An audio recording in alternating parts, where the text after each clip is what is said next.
So, welcome you all to another episode of Analytics Week Leadership Podcast. Today, we have with us Mike Flowers. He's the Chief Analytics Officer at Enigma. So, to give introduction, so Mike is a Chief Analytics Officer at New York City tech startup Enigma, an operational data management intelligence company, and we'll go over what that really means in a few minutes. And where he leads data scientists assisting the development and deployment of decision support technologies to Fortune 500 clients in compliance, manufacturing, banking, and finance. And before that, Mike was an EIR and the first MacArthur Urban Science Fellow at NYU Center of Urban Science and Progress. And prior to that, Mike served under Mayor Michael Bloomberg as New York City's first chief analytics officer, where he created first of its kind citywide analytics platform. And we'll spend some time, some sort of coverage on that as well in our conversation. And prior to that, Mike was a counsel to the U.S. Senate Permanent Subcommittee of Investigations for the 110th and 11th Congress, leading bipartisan inquiries into global financial crisis of 2009, money laundering by North Korean government in furtherance of its nuclear weapons program and international cooperation, tax evasions. So and very glorified resume, by the way, Mike. So definitely honored to have you on board. And I'm not sure how much have I covered. So love to have you spend some minutes on your background, and considering you have a strong legal background, what the hell are you doing in data analytics world? So love to have you spend some more minutes on what leads to what and bring it to the present. Yeah, absolutely. I asked that same question to myself recently, so you're not alone. I came to it sort of late in the game. I mean, professionally speaking, I started my career as a prosecutor in the Manhattan District Attorney's Office, and for the bulk of my time there, I was investigating and prosecuting street crime. Everything ranging from somebody jumping a turnstile to get on the subway to homicide, right, and all the things in between. A little bit later in the game, my tenure there wasn't that long. I was only there for about 3.5 years, but later in the game, once I had a bunch of jury trials under my belt and investigations, then I started getting into financial crime investigations. The Manhattan DA's office is just like any other local district attorney's office, right? Usually financial matters like that, of that scale, are handled at the federal level or the state level. The reason Manhattan had such a robust practice in it is because it's Manhattan, right? Yeah. So local crime in Manhattan includes high-level financial fraud and shenanigans, right? And it was also really, a lot of it had to do with the vision of Robert Morgenthau, who was the very long-serving district attorney there. So that I was lucky in that I had the opportunity to get some exposure to that field, and it was fascinating to me. And financial crime, at the end of the day, is a crime of informational asymmetry. Or the illegal use of it, right, for bad ends, for self-enrichment that's not allowed, right, and for personal reasons, my then girlfriend, now wife, who was living in Washington, D.C., working at the State Department, and one of us had to move, so it was me. And I went to work for a large law firm here in Washington, Williams and Connolly. Really excellent outfit. Again, mostly involved in regulatory financial affairs, defending clients facing investigations from outfits like the SEC and the CFTC, the alphabet soup of regulators in Washington, right? Going from jury trials in Manhattan to a law firm, no matter how excellent, it was an excellent law firm, was very jarring for me. I got bored very fast. And, at the same time, and I won't even get into whether or not, what the judgment of history will be on that, but, we invaded Iraq, right? And so, I basically just went to a partner that I worked with and just begged him, to get me out of here. I can't do this anymore. I'm so bored. I'm going to, kill myself, right? So, and he had connections with the administration, the Bush administration, and set me up on an interview with somebody at the Department of Justice, and they asked if I was interested in going over to work on Saddam's trial. And I leapt at it. It's just, that's a fascinating, that's why anybody would get into criminal law is to investigate and put to trial, put to justice an individual who was accused of genocide, war crimes, and it was a fascinating experience. Of course, when I got over there, I thought I was going to be a lawyer, and it was not even close to it. I mean, you had this horrible tragedy going on. There was incredible chaos. It was right at the height of the insurgency. There are thousands of people dying in Baghdad every week, and we're trying to, in the midst of all that madness, build a courthouse, train judges, and get witnesses in and out of the green zone, and dig up mass graves, analyze them, and all that stuff, right? So, and people who were affiliated with the trial were constantly being targeted for assassination, and I ended up being a downrange client of a couple of intelligence agencies, not like personally, but in my position for what I was doing. Most of the time, it was just simply like, how do I get my witnesses from over here to here without getting killed? Or I need a synthesis of information as to which of any of the 300 potential mass grave sites to exhume. Now, exhumation in those circumstances, as you can imagine, the logistics of it were a nightmare. You have to get like a backhoe in, and I have to do it forensically. You don't know if there's mustard gas present, so you have to have hazmat capacity, et cetera, et cetera, et cetera. And we had some incredible professionals doing all that. But, from my standpoint, I just, was sort of as much a fly on the wall as I was an end user of the information. And it was fascinating to me to watch how these agencies were synthesizing all of these very, very different pieces of information.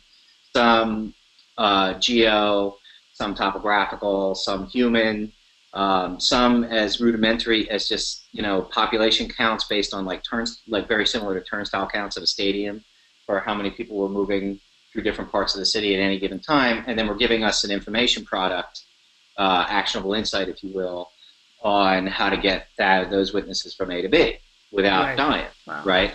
Again, I want to stress, I had nothing to do with the generation of that product.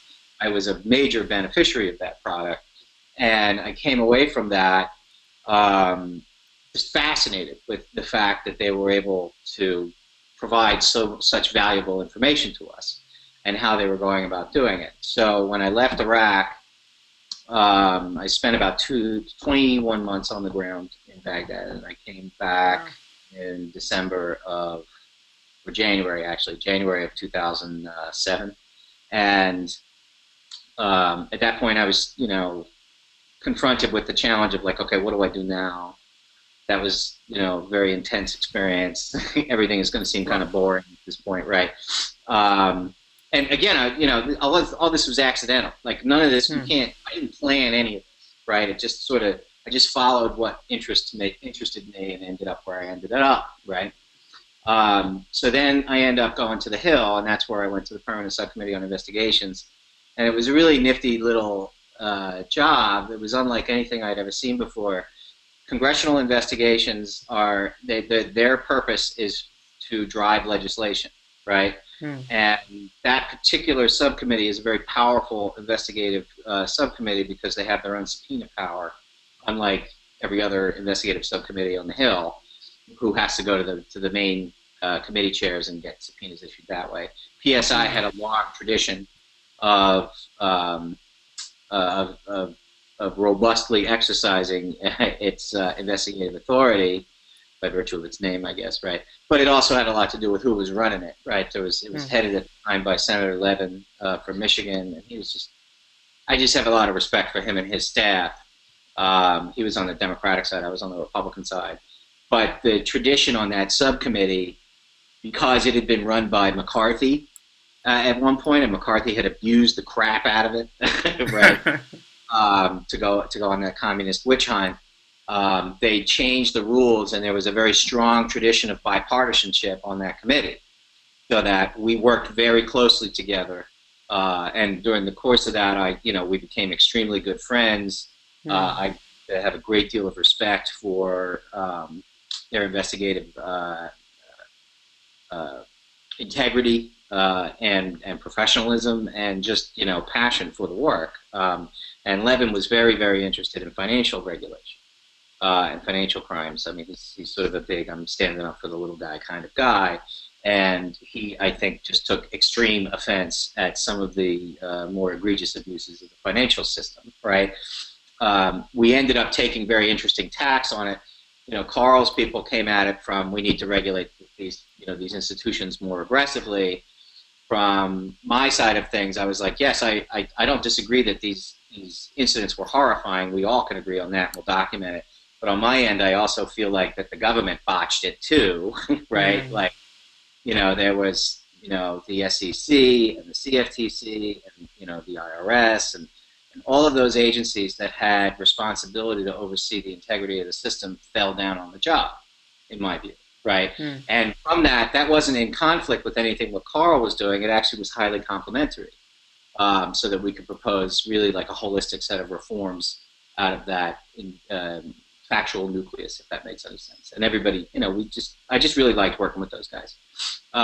It was towards the tail end of that I got a call from a former colleague of mine in the Manhattan District Attorney's Office who was then working for Mayor Bloomberg, and they were interested in starting a financial intelligence unit in response to the financial crisis. The financial crisis was just such a major shock to many systems, and especially in New York, which the financial industry was under incredible attack. It also, and rightly so in many ways, but on the other hand, they also generate a significant amount of tax revenue for the city, for the operations of the city of New York. So Mayor Bloomberg's idea was to see if we as a city could get involved and get ahead of some of these more egregious abuses because they were occurring within our borders, and what to do about that. It was no more broad than that, the remit, right, when they came to me. So when I first took a look at it, I thought, I don't think this makes much sense, because you have a wide variety of actors in that space. You have federal actors, the FBI, the U.S. Attorney's offices, those other regulatory bodies, the Fed, right? At the state level, you have the State Attorney General's office, you have the State Insurance and Banking Regulator, a number of other actors, and then at the city level, you have 5 district attorneys' offices for each of the boroughs, separately elected, and NYPD, right? Yeah. So I thought, okay, it makes no sense to me to add yet another acronym to that alphabet soup of tribes that, were clearly always scrapping with each other to get cases. Investigators, and I can say this is one of them, they're just a very tribal group of people, and they have intense rivalries with one another. They're very turfy. And, there's a variety of reasons for that, and I don't say that, giving that any kind of normative judgment. It's just, it is what it is, right? And so I went back to Bloomberg and I basically said, listen, I'm not sure that what you're talking about would work. You'd spend a lot of money and probably end up with just, a lot of noise and nothing really to show for it over the next 4 years. But what I think you could do, right, and this would be very, very helpful, is leverage the greatest asset you've got on behalf of this effort more effectively. And that asset was data. New York City, when I left in 2003, between the time I left in 2003, which was the beginning of the Bloomberg administration, so it's the time when I came back at the end of 2009, that had been 8 years of Mike Bloomberg, right? Close to 8 years. Bloomberg had basically digitized the city. So all of the agencies that generate regulatory information about their jobs, fire department, police department, sanitation department, finance, et cetera, had all moved to digital. So all of those records that had been paper were now locked up in files in computers and hard drives, et cetera. Wildly different systems. Okay, Right. none of the, there is no New York City government is an ecosystem. It's not a monolithic entity, right? So, that presented to me an opportunity because I remember as a prosecutor, one of the first things you do when you get a case, especially financial matters, you collect all the information you can about the individuals you're taking a look at, right? And the properties that they've touched and all that other stuff. And that meant usually going over to this warehouse in Brooklyn and pulling boxes off of a bunch of shelves that looked a lot like that last scene in the first Indiana Jones movie when they were on like the Ark of the Covenant. It was just like that, Wow. and but now that was all at your fingertips, Nice. ostensibly, Nice. right? Potentially, it was at your fingertips. It's just nobody had ever taken that next step. So what I said to Bloomberg was like, look, let's just do the same thing you've done for Bloomberg LP. Bloomberg LP simply synthesizes information and makes it readily available for a specific group that uses it to make its decisions, i.e., traders. Right. Let's do the same thing for city government, man. With an eye towards, at first, financial crime. So I set about, basically doing about 6 months of reconnaissance in the city, and that meant, what's our data schemas, and then went out, spent tremendous amounts of time in the field with the district attorney's offices and at the state and the federal actors as well, getting to know them. What are their challenges? What are they all? What's the unifying thing that they're all upset about, and how receptive would they be to an information product, right? And then from there it just sort of took off. It was pretty successful for unsurprising reasons. I mean, I wasn't looking to horn in on their turf at all. I was like, look here, right? Right. All this information, you can have it either, use it from a reactive standpoint, meaning, most law enforcement usually gets kicked off because of a tip, right? Somebody call and complain about somebody, and be amazed at the things that people end up calling about. But you can also start getting a little more proactive. And proactive, I don't want to give the wrong impression. Proactive makes it sound like, Minority Report or something creepy like that. All I'm talking about is like much closer in time to catching the activity, right? Right. It's still in fact, but you're seeing patterns of activity, and you can, now that we've been able to amass this information, you can run holistic analyses over it for whatever outcome you're seeking to prevent or incent, right? And it was very successful, right? I mean, I term success by meaning people were using it, right? Like, Right. different offices were using it, the different agencies were using it. People were really appreciative that we were making this information available, and we were making their lives easier in tracking down and enforcing the integrity of the system, right?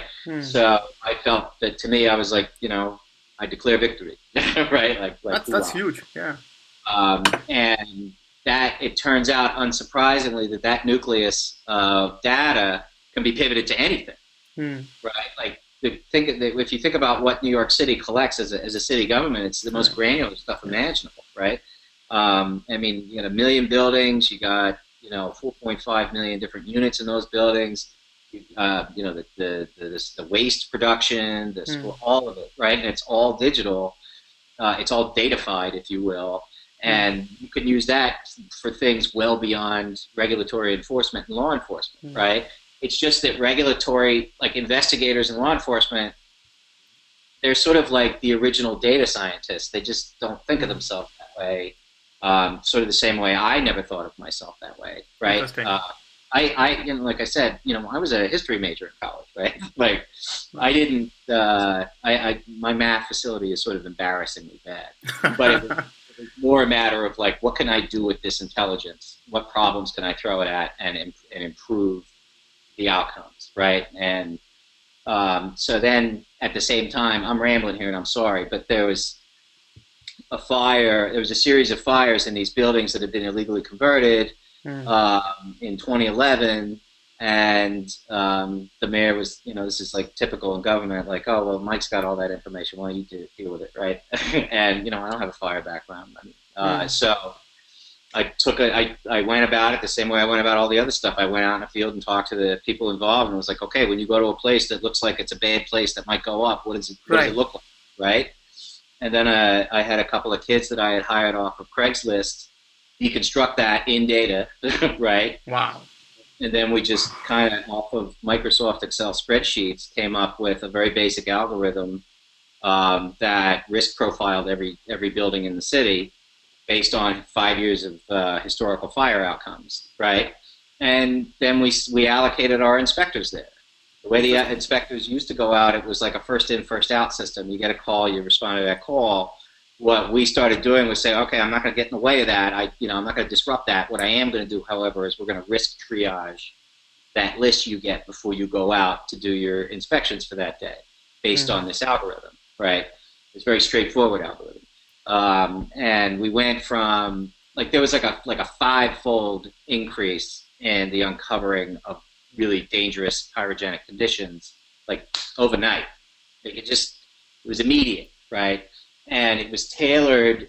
I designed it on purpose so that it didn't change the front line day to day. It just changed where they went, right?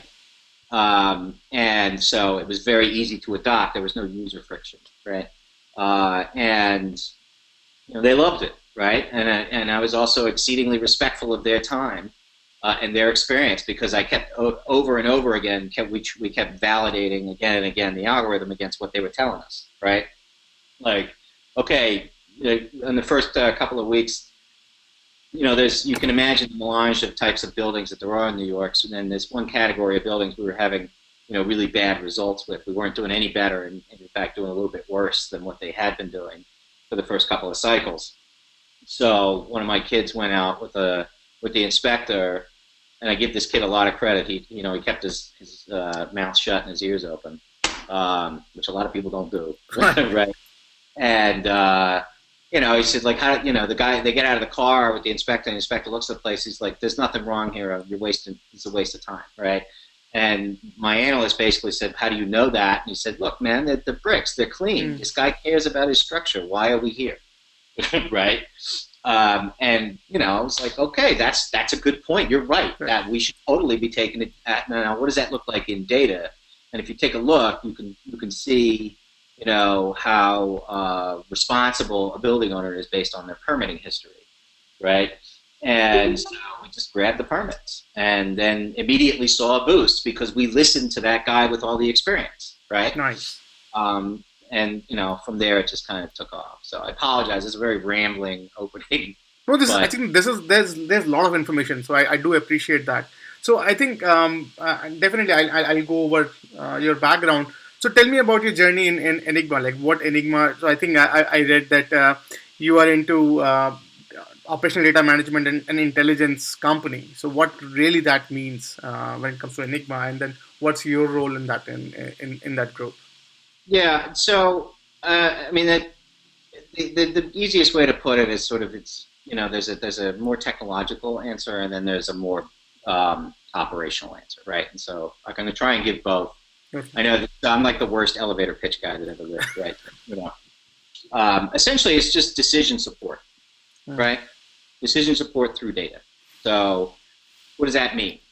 From a technological standpoint, Enigma's genesis was in open data, was collecting open source intelligence, also known as open data, that's been increasingly put out by governments at every level globally, right, over the last 5 years or so. And Enigma got really good at taking those disparate pieces of information and curating them and making them as usable as a decision support product unto itself, right? The most obvious example would be if you are an entity that sells to governments, instead of scraping a million, or several thousand different websites of government websites for contracts, you can have a unified API that has all those contracts, right?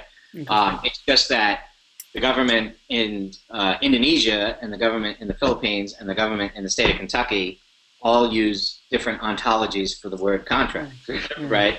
Right. or the entity of contract, and that requires an exceedingly nimble, source agnostic approach and technology to manage all that information. So then the company sort of off of that nucleus of content then started to get questions from clients like, well, can you help us with our own disparate data source problem? And the reality is, because we focus very much mostly on large enterprises, those enterprises grew by acquisition.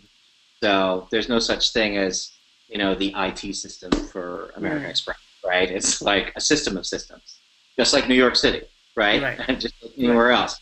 These things grow, and they have ontologies that match the mission statements of the units they serve that don't necessarily lend themselves to ready matching, right?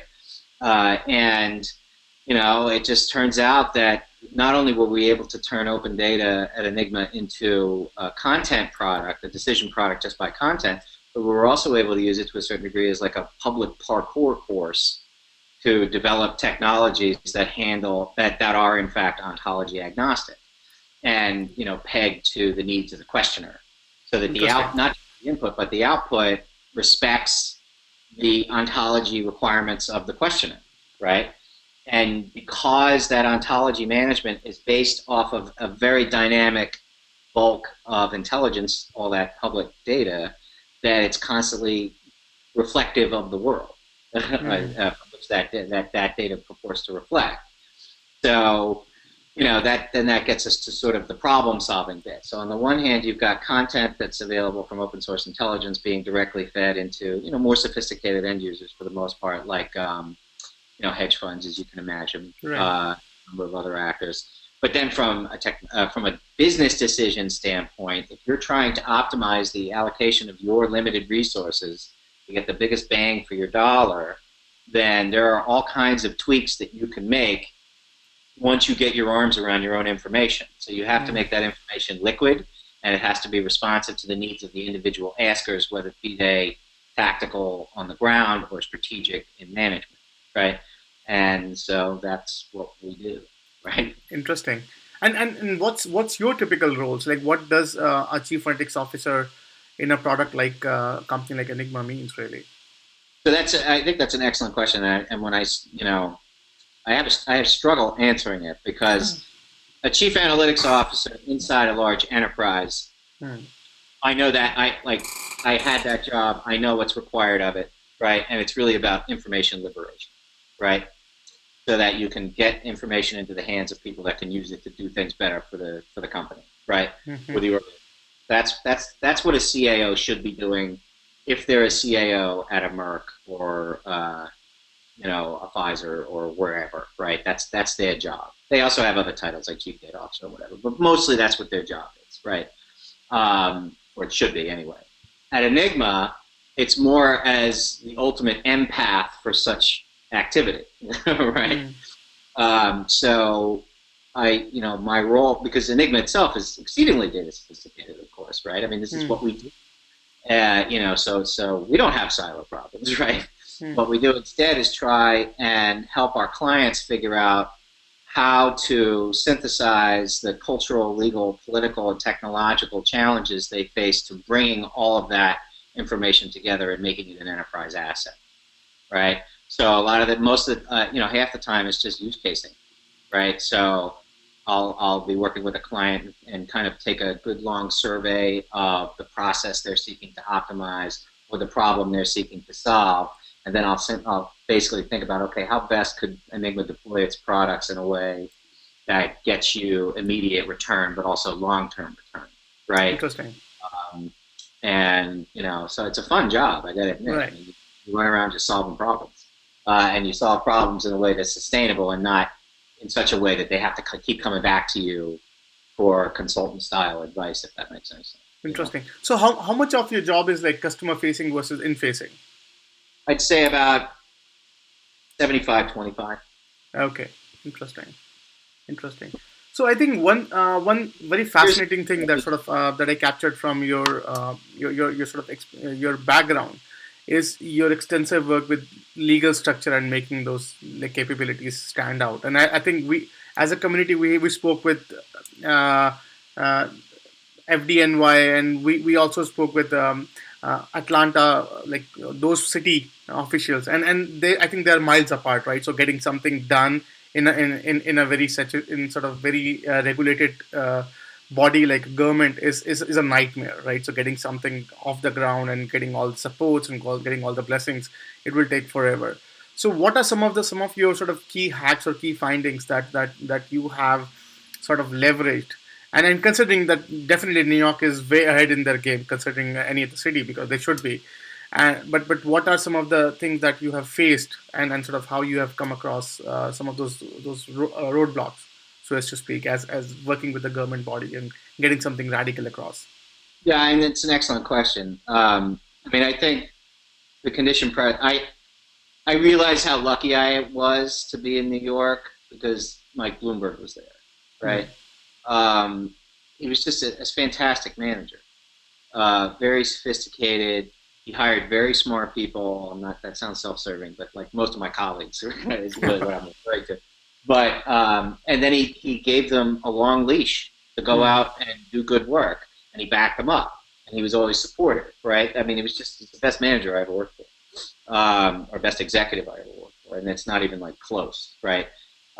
So from that, and I've seen elsewhere where people who were far more talented than me, right, fail spectacularly because they just had lousy managers. They had no executive support, right? Or executive support that was really more, especially in the government space, although this is true also in the private sector, executive support that really only goes so far as the press release and not thereafter, right? Because if you're doing analytics correctly, at least in my view, you are surfacing a lot of truths, be that previously were not surfaced, and sometimes they're uncomfortable truths, right? Like this thing that we're doing is very ineffective and inefficient. Well, somebody owns that ineffective and inefficient thing that we're doing, right? And you're going to upset them. And if you don't have that executive support, then you will die a warning. All you'll do is you'll end up writing like a think tank report that nobody reads, right? And instead of actually making change happen, right, based on the information. So that's the first thing I think you absolutely must have. The second thing I think is I see people get tripped up when they lose sight of why they're doing it. I think people tend to fetishize data and fetishize technology as ends unto themselves. And the reality is that the purpose of the fire departments of New York and Atlanta is not data and it's not technology. It's to secure the structures in the city and the people that live in those structures from dying in fire, right? Yeah. So that's the outcome, man. And so like, if you focus relentlessly on that and are wildly agnostic in leveraging information and how you go about leveraging that information to further that mission, you're going to be okay, right? Interesting. I think it went when I see people go off the rails, they go off the rails because they end up falling in love with the quantitative piece of it, right? To the detriment of the mission. Interesting.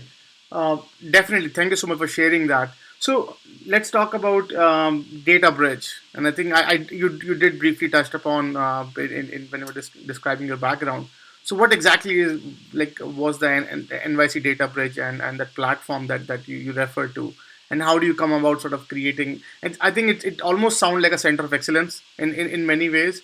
So what exactly was it, and then what are some of the challenges and opportunities that you see pulling this through? Yeah, so DataBridge was the original idea that I'd sketched out on a bar napkin when I took the job in New York, right? To enable all of that data to be shared freely. Basically, the New York City's IT systems are just as siloed as New York City agencies, right? So they'd just never been unified before. All I ever wanted to do was just grab copies on a dynamic refresh and make them centrally, have them centrally available, and then, to me for my analytics unit, but then also back out to the larger community, not just externally but internally. Like I wanted the fire department to be able to get immediate access to building permits, right? And that's what we're talking about, because they really didn't before. And I know that sounds crazy that they wouldn't, right? They would have to go through the city's webpage at the Department of Buildings to get access to those permits, right? Instead of getting an API that fed directly into their system. And think about how mission critical that is for the fire department, right? Like when they have this really cool system where as the trucks are going out, there's this screen in the engine that basically shows everything they would want to know about the structure they're about to run into, right? That's true.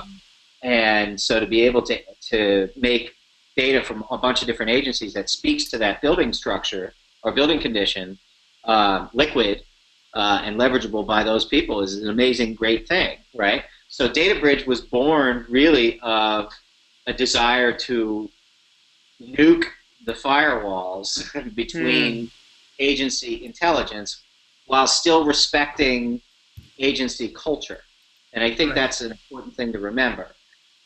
A lot of the times, in response to disasters or response to some phenomenon that ends up in the press or gets somebody upset, a government answer is usually some kind of task force, right? Where they have like the big meeting and the commissioners sit around the table and they talk about how can we work together to solve this problem.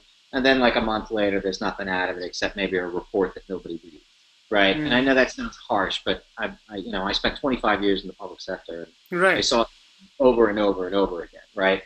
I didn't want that, right? And I think it would, frankly, it's unfair to ask agencies that have entirely wildly different mission statements to coordinate amongst each other all the time. Yeah. What I'd rather have is that they're sharing intelligence, right?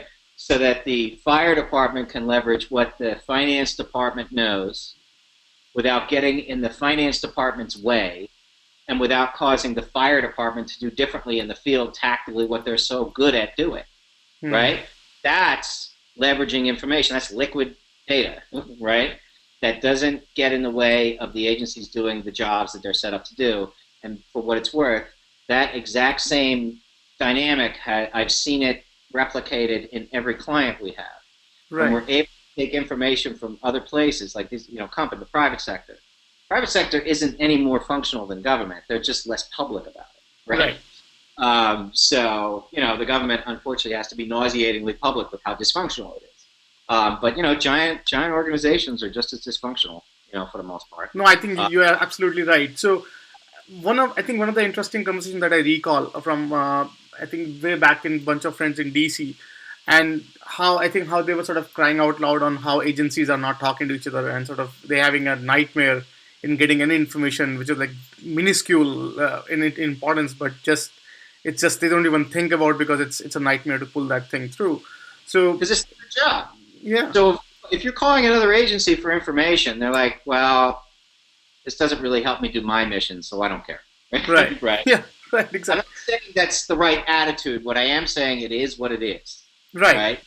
And so if you can make data liquid, then it doesn't matter that they don't care. Right? It's just eminently transferable, and you set up a structure that allows it to be transferred. That was what DataBridge was designed to be. Interesting.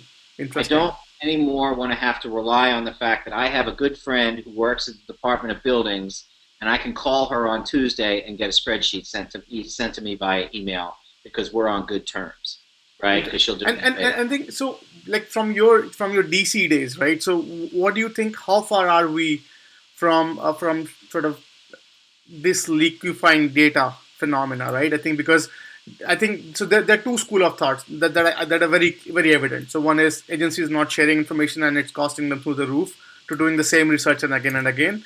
And the other school of thought is I think one of our friend in Milwaukee. So they're saying that hey, we don't have fund to sort of figure out potholes and whatever. And then I said, why don't you sort of partner with local sort of insurance adjuster sort of companies and you share data with those guys. They guys go and evaluate home all the time. What if you just sort of create some kind of bridge between you two? So they are doing it, so you guys give them some leverage or whatever, right? It's still very far. So how far you think that we are? Because New York is definitely a role model from even our conversation. New York and Valley, I think these guys are doing a really nice job at sort of putting information out there so for people to chew and grasp and sort of get, extracting insights. But some of the laggards or some of the sort of the and even federal for that matter, like what's your take on that? Like is are we very far from sort of making this sort of reality being seeing in action, or do you think that it's happening eventually?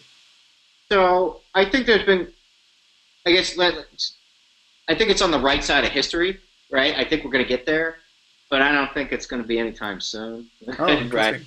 And you know, I'd love to be wrong, believe me, but the reason I'd love to be wrong, it sort of comes down to the nature of government. I mean, we thankfully have a democratic system, and you know, there's a lot of turnover, right?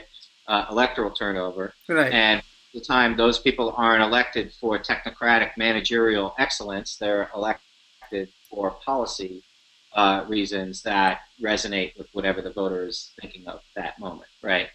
And I know that's sort of I'm not saying, well, it's democracy's fault. If we lived in like a Singapore, I could get this done, you know, and that's probably true. Thank God I don't live in Singapore, right? You know, so what I mean is that like there's so much churn at the executive level in government, and that it's going to be hard to have somebody come in and make it happen, right? Interesting.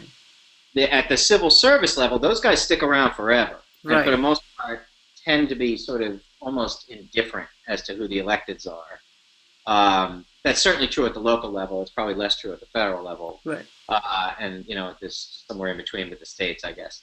Right. But I think a sustained effort by executive leadership that seeks to empower the permanent parts of government, the non-political parts of government, to information share via some kind of combination of technological investment, and it doesn't have to be a lot of money, right? It really doesn't. That's the thing that sort of bothers me about this, is that, you really don't have to spend a ton of money to get that done. I mean, think about how big New York City is, right? It's an Right. $80 billion a year budget. We're bigger by far than anybody in the country.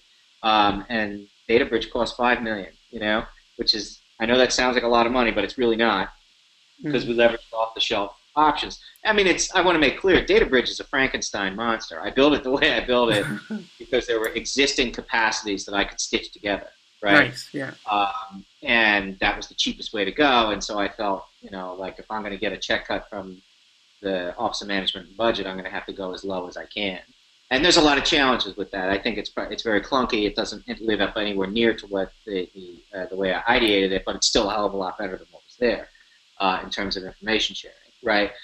From at a government level, generally, I think you need a technological investment to make, to actually start linking systems, just in a raw sense. But you also need somebody like a chief analytics officer, like a chief data officer at one of these agencies, who's going to stick their necks out and put that data to work and continuously show value to both elected officials and civil servants. Right. That there's a reason for this to exist, right?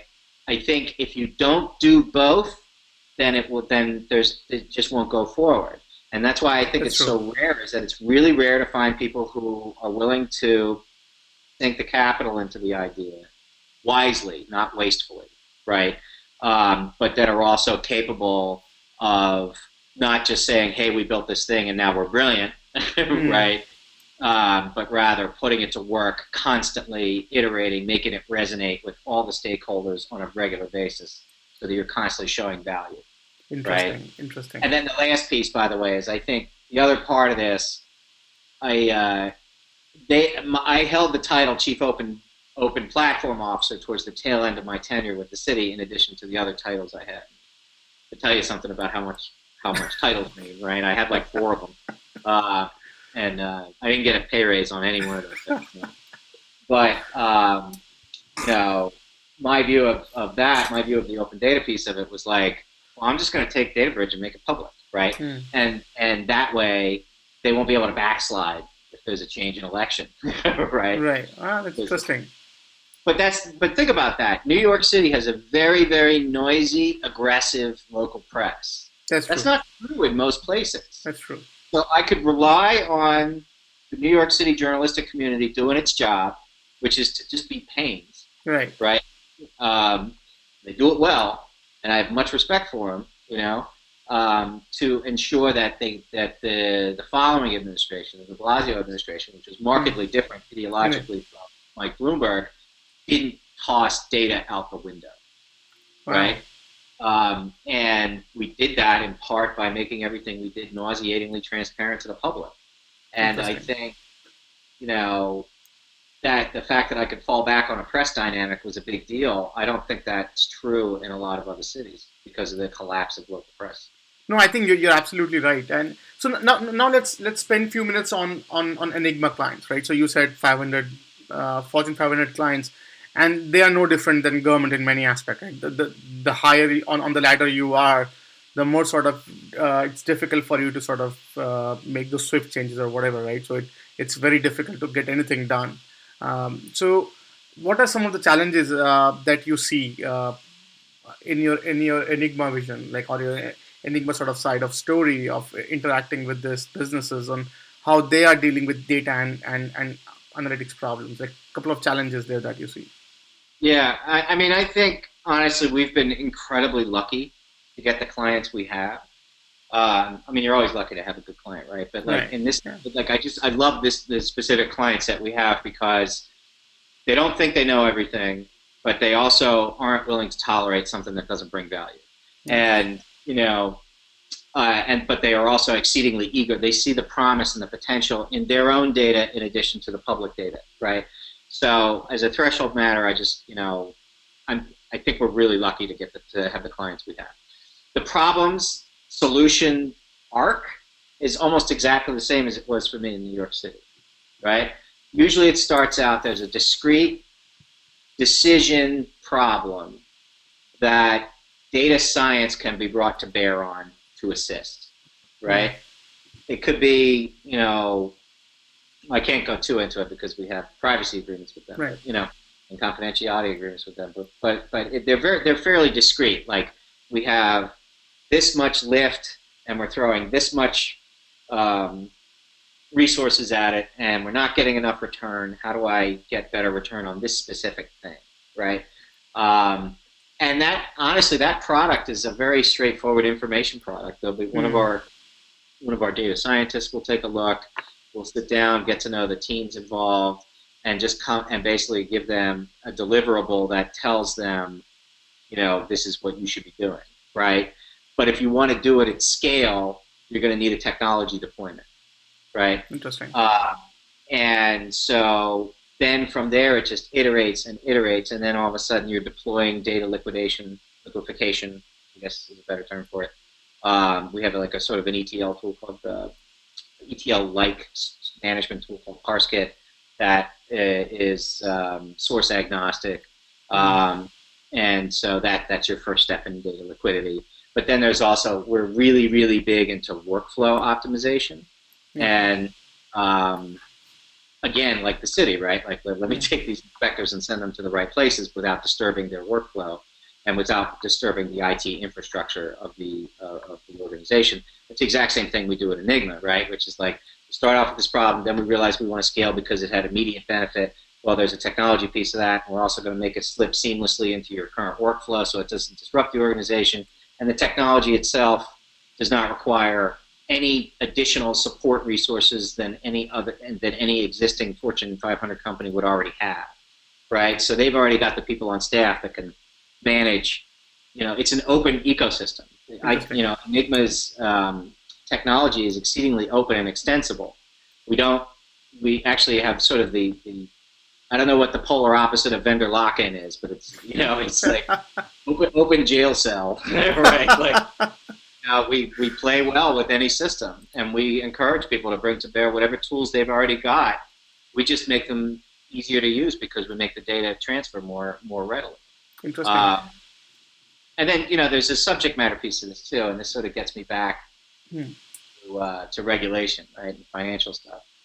I feel like our work in compliance, especially, is sort of closing the end of what can be a very virtuous cycle, right?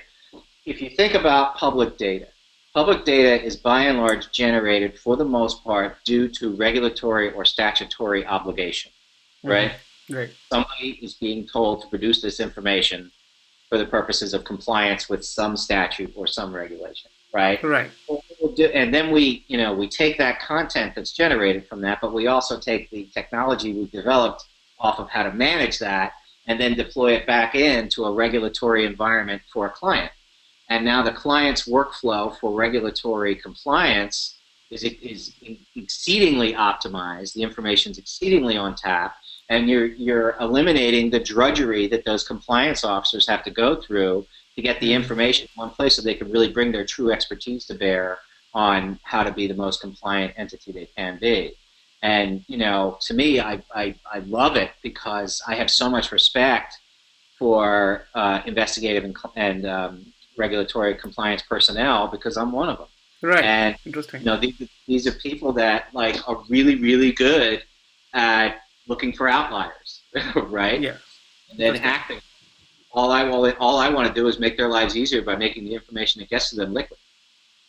So I think one thing definitely that fascinates me about your profile is your background. It's very unique. Typically, we see people jumping on the analytics bandwagon from either from the business side with extensive business background, or they are statisticians and whatnot. You actually come up from legal background. I think that's so. From your lens, like what are some of the things that you see which has benefited you because of your background, which you would have or the industry wouldn't have seen otherwise? If you can shed some light on that. Yeah. Well, as a threshold matter, I think that being an attorney helped me a lot just because there's a logical rigor involved, in terms of the big picture, right? The law, at the end of the day, a law exists or a regulation or a statute exists to remedy an evil. And so what you want is your outcomes your outcomes should be, should speak to that remedy, right? So you're constantly always tying together, well, what should we be doing to comply in spirit and in fact, in letter with the law? That attitude of logical rigor has served me well. The other part of it is information interpretation, right? So when you're an investigator and when you're a prosecutor, you are synthesizing a bunch of different sources of information. And for the discrete purpose of being able to present to a jury of your peers, proof beyond a reasonable doubt that the person that has been charged did what we claim they did, right? You're synthesizing, qualitative evidence, quantitative evidence, physical evidence, spoken evidence, all kind of circumstantial evidence, right? And circumstantial evidence gets a bad rap, but if you walk into a house with a wet umbrella and your clothes are wet, that's circumstantial evidence that it's raining outside, right? That's right. So that kind of thought process has served me exceedingly well in analytics, right? Because it's the same thing, it's the same concept, except you're just doing it with in a more sophisticated, robust, machine-like way. Interesting. I think that's. No, I'm sorry. No, I think definitely very impressive, Mike, and I think we are almost at the end of our interview. So, love your conversation. I think it's beautiful, and I'm almost like I have not even reached to half of the questions that I anticipated I'll ask. It was very informative. It was very good. I think you raised some interesting point, and I think another interesting perspective was how analytics is done in government, and I think how you take your taking this, looking at the big picture concept and hacking this through to becoming a successful analytics executive from that matter. So I think definitely thank you so much for your time. I truly appreciate that. I would love to have you over in a couple of months to go over the rest and just go over what's going on. I think and thank you so much. Oh, it's my pleasure. I'm sorry that I'm a New Yorker, so I can't shut up. So I apologize for that. But I'm more than happy to talk again. Awesome.